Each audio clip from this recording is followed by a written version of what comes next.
welcome back to my channel, and today we are doing something a bit different from the usual topics I vlog about.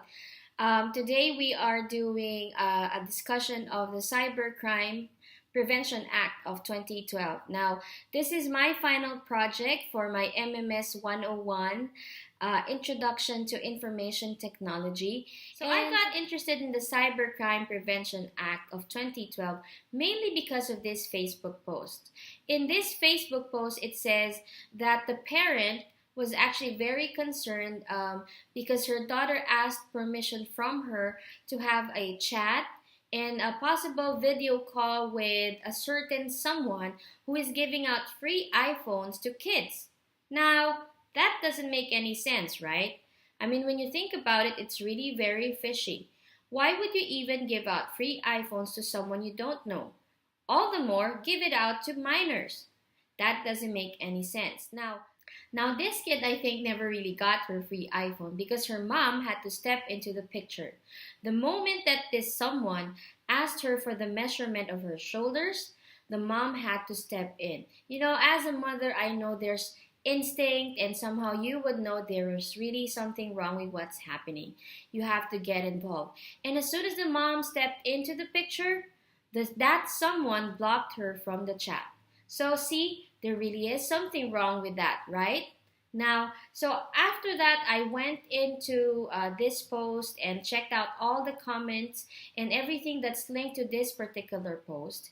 And I realized that our cyber world is not really a safe world after all. Hence, there was really a need to come up with the Cybercrime Prevention Act of 2012. Now, I looked up why was it even created. Now, see, cybercrime is not just a local problem. In fact, I think a lot of Filipinos are not even aware that such crimes actually do exist.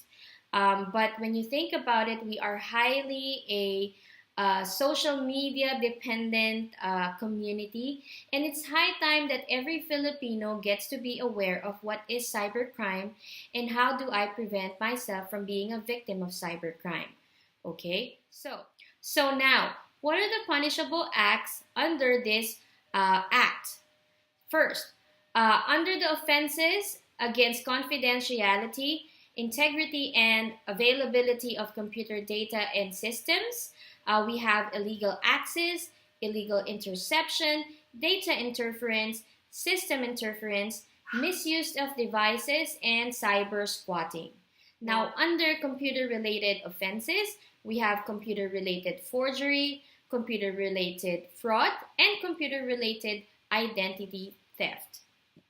Next, another punishable acts that we have would be content-related offenses, and that's cyber sex, child pornography, unsolicited commercial communications, and of course, I think this is the most common one that people are somehow aware of, that's libel. Okay. We also have other offenses that can constitute another offense, like aiding or abetting in the commission of cybercrime. Number 2 is attempt in the commission of cybercrime.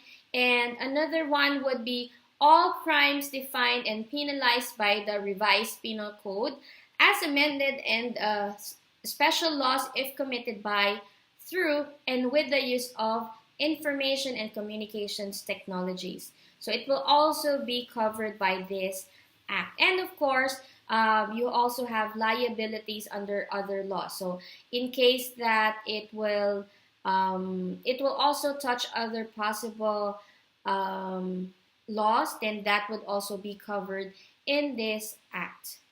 Okay? So what are the penalties? Actually, I would say that the penalties are not really a joke, okay? Any person found guilty may be fined from 200,000 pesos to a maximum amount commensurate to the damage incurred or both.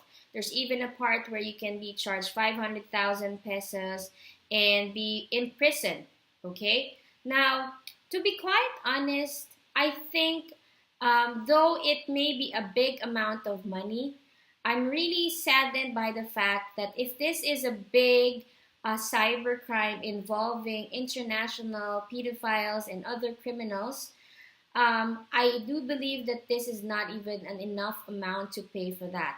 So, but this would be, I think, a good start to stop cybercrime from happening. At least some of them may be discouraged to be involved in cybercrime, mainly because there are big penalties involved when they are found guilty. Now, when I researched, there had actually been a lot of arrests made, like this one, as featured in the Inquirer. So here you have those who are involved in internet porn. You know, it's really sad that some people have to get into that just so they would end up earning money, not really knowing that there's a cybercrime law that they are going to be held accountable to. Now, you also have this particular article. I read this from the Rappler. You see the reference down below. And this one also from the PIA, or the Philippine Information Agency. Apparently, libel tops the online crimes in a lot of ways. Now, I know libel is a big thing, especially if it will end up ruining someone's reputation. But I also hope there would be a big move towards fixing or addressing cyber sex and pornography. I do believe that's a bigger problem that has to be addressed as well. Recently, in 2018, over 470 were arrested in a suspected cybercrime. Now, it's quite sad that there are really some people who are involved in supposedly trading that get themselves involved in cybercrime just to make money. And if you look at the picture, a lot of them are actually foreigners too. So they are part of the people that can be punished under the cybercrime law. So if I were you, don't even think of being involved in cybercrime. Remember, you have to be a responsible internet user, okay? Now, with that, under this act, the Department of Justice had to create the Office of the Cybercrime, or OOC, within the DOJ. And this was designated as the central authority in all matters relating to international mutual assistance and extradition for cybercrime and cyber-related matters. Okay, it also acts as the focal agency in formulating and implementing law enforcement, investigation, and prosecution strategies in curbing cybercrime and cyber-related offenses nationwide. Now, of course, they work hand in hand with the PNP and other government agencies in making sure that this law is really enacted and actively being implemented all over the Philippines. Okay? I doubt, however, that it's really working for a lot of people, because when you think about it, a lot of Filipinos are not even aware of the implementing rules and guidelines and everything about the Cybercrime Prevention Act of 2012. Now, anyway, I think these people and group of people deserve a round of applause.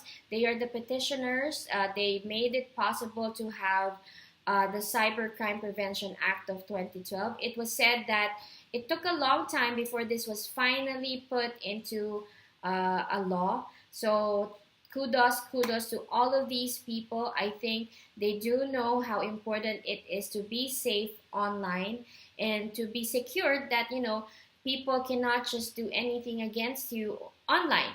Okay? So thank you for them, and kudos, good job for everyone in this list. So what's my take about the Cybercrime Prevention Act of 2012? Well, first of all, be safe. Now, safety, I think, is something that we work on as a community.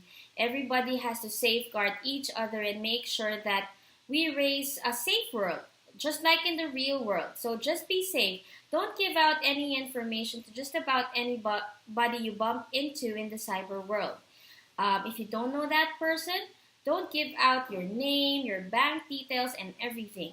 Check everything, like the website links.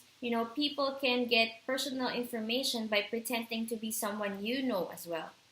Next, number 2, be responsible. Now, I think being responsible in the cyber world is something that we don't even think about most often than not. So I think every one of us should be responsible. This cyberspace we live in is something that we all get to enjoy and benefit from. So I hope that we are all responsible cyber citizens, with so to speak. Okay. Now, with that said, I think it also boils down to responsible parenting. Now, a lot of the cyber criminals are victimizing kids and minors. In the first place, when you think about it, they are not even supposed to have their own social media accounts, given that they're not yet at the age of 18, right?